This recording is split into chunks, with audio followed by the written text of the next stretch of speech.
The holy month of Ramadan is upon us, a month of prayer, blessings and contemplation. Studying in Ramadan is a necessity, especially with exams right around the corner. But between fasting and the new routine it brings, it can be difficult to bring yourself to study and to fit studying into your routine, especially whilst feeling hungry, tired and thirsty. If you're new here, I'm Hasan and I'm a third year medical student at UCL. I thought I'd make a video surrounding effective study techniques and schedules that work in Ramadan. My first tip is create a study schedule that's optimized for fasting. So leverage your new routine to get your best study hours in. This may mean studying between iftar and sahri, or even studying after you've closed your fast for a few hours. This is what a typical routine looks like for me.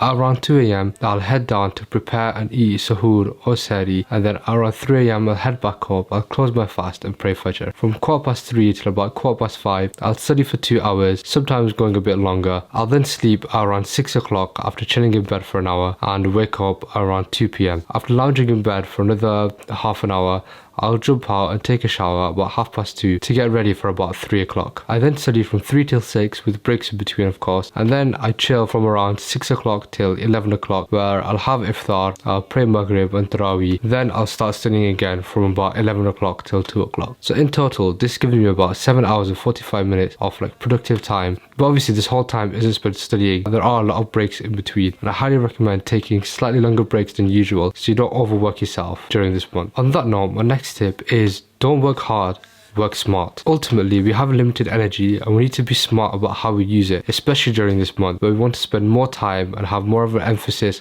on prayer and religious studies. So leverage the Pareto Principle. This principle essentially says that 80% of the results will come from 20% of your efforts. I apply this to medical school with certain topics.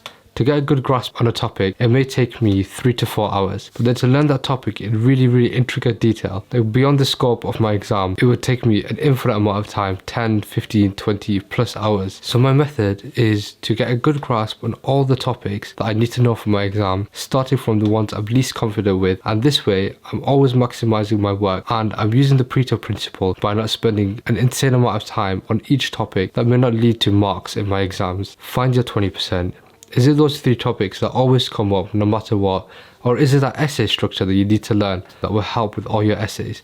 Find what your 20% is and make a plan of action to tackle it. My next tip is another productivity principle, and this is Parkinson's law. And Parkinson's law states that work expands to fill the time that you give it. This can mean procrastinating all day on an essay that you know is due next week, then you reach iftar time with a banging headache between studying and getting distracted and not much work to show for it. Leverage artificial deadlines. Tell yourself you have to write 500 words before sahri, or you have to cover 3 topics that you're the weakest on between Dhuhr and Asr. If you set a deadline, you're more likely to get it done. And if the deadline doesn't work and you're not taking it seriously, then I'd recommend putting a consequence at the end of that, whether it's a reward or whether it's a punishment. One idea is to put money on the line. Give £500, give £100, give £1,000, whatever your circumstances are, whatever is a significant amount of money to you, to either a friend or a family member, and tell them, if I don't study these 3 topics today, keep it. Or if I don't study these 3 topics today, donate it to charity. I know there's websites out there that will do that for you. My next tip is very in line with the Ramadan spirit, and that's eating. Make sure you eat food that's high in complex carbs such as brown rice and brown pasta, and high in protein, for example eggs or even fish, as this will keep you full for longer. But if you've seen Seaspiracy, then I don't know about that one. If you check out this guy, I'll put him somewhere on the screen. He's called The Golden Balance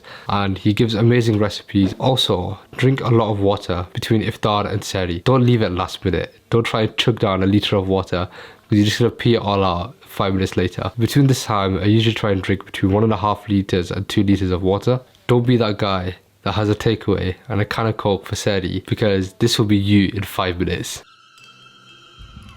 I don't need it. I don't need it. I definitely don't need it.